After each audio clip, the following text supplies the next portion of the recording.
Hi, I'm back again, this time with this space plane that bends under its own weight on the runway because it's full of fuel.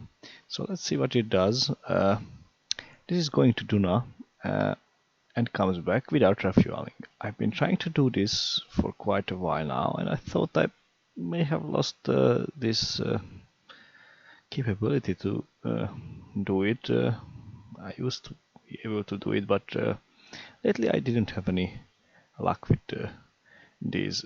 And the final solution was to use Mark 1 parts, and somehow this decreased the drag enough that it works completely fine.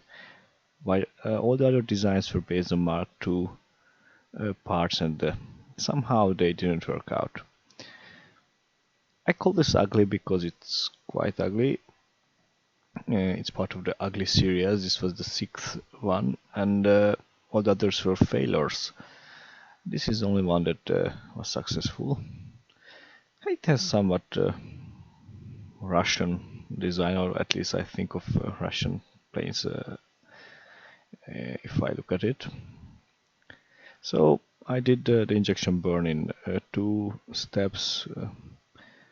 Not strictly necessary because the burn was under 7 minutes, so it's possible to do it in 1 step, but I wanted to be careful with this. Not much reserves around this plane. It's not exactly a Hoffman transfer because I realized that only with a small addition I could do a faster encounter, so this is what I did, and there was no node for the ascending or descending node to adjust, so I did it just after leaving the cabin. And this meant that I wouldn't have completely equatorial trajectory, but it was quite fine. So I moved fuel back to the aft tanks so that I have greater mobility during the aero capture, because I have to keep the nose up, very high up, actually 90 degrees up. That's the best because that is the angle where the highest drag forms, and yeah, even this way it wanted to move its nose down, but the drag was enough to capture me, and after that just the usual aero braking in several steps. Unfortunately, my target side, the usual lowlands, just moved out to the dark side of the planet, so I had to wait instead of landing. This also meant I need to consume a little bit more fuel, not too much, thanks to the aero braking. Anyway, I ended up with a 61 kilometer circular orbit around Duna after all these tiring maneuvers.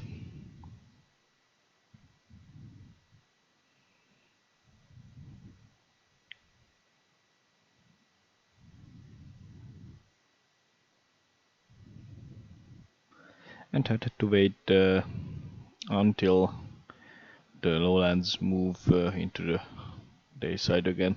Yeah, it's just for targeting because I cannot see it in the map. It's possible to land in the dark because Duna is not too dark when it's night. In this case, I put the periapsis at the eastern edge of the lowland or plain part, and this is where I wanted to land. But it's not very easy to land with this plane. As you can see here, the first try was not going perfectly. Actually, it completely destroyed itself. And the second try wasn't really better. It seemed to be perfect at first. I thought it would be perfect, but then half of the plane exploded, and that was it. So I had to try 3 times, and the third one was the charm. And when I was practicing with this, it was around the ratio what I could do with this, so around 1/3 when I was successful. So anyway, because of the high lift on these huge wings compared to its mass, it lands around the periapsis, around where the periapsis was when doing the orbit burn. So it really glides well even in the atmosphere of Duna. And this looks dangerous, but somehow it survived. This is why the front wheel has to be very, very far ahead, so that it keeps the nose safe. So I could get the 3 bars out. Valentina planted the flag. I took Valentina because she's just so much more cooler than Jeb. Jeb is overhyped.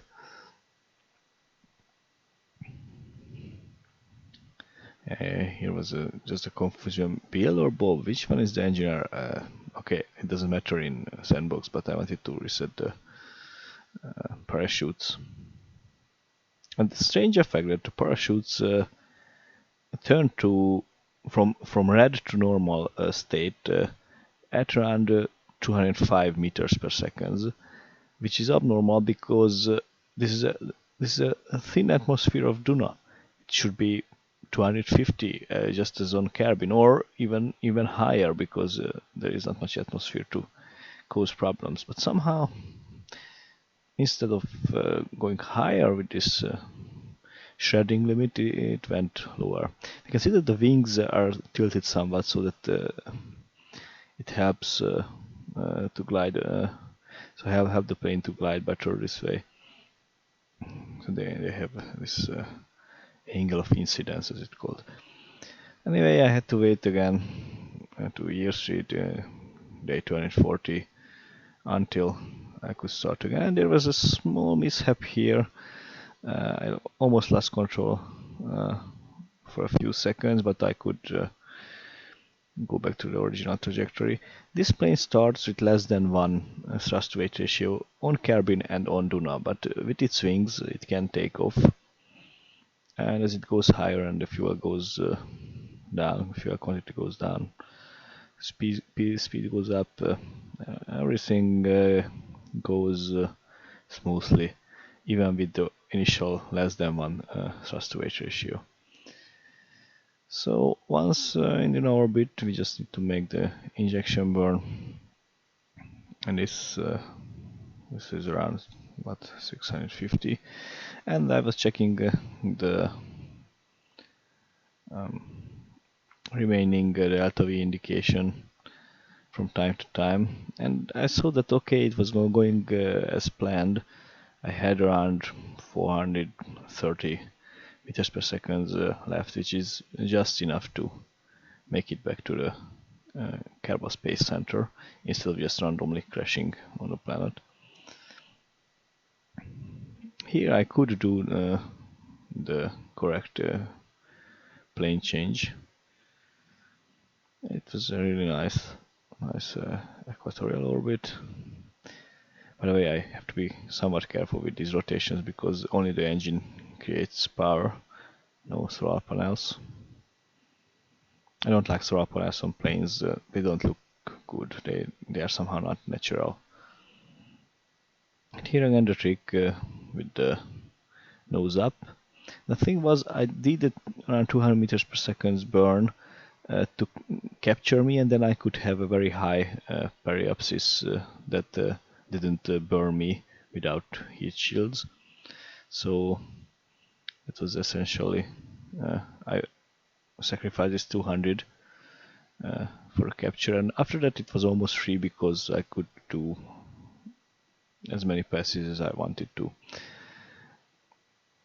And this is what I did. So basically with very little delta V I could get to the circular orbit.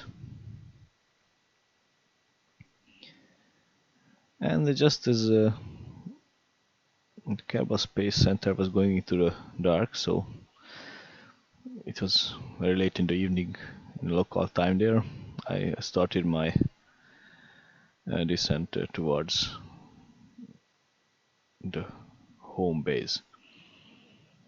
And I kept the nose up a little bit too long, and the plane was somewhat slower than I wanted to, so it was like 1200 meters per second instead of 1400.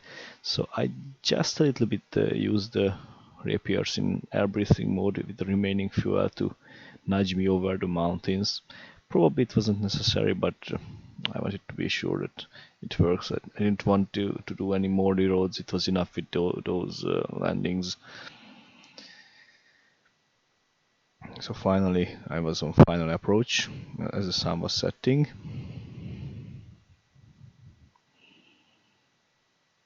And this time there were no strange incidents, so I could land safely.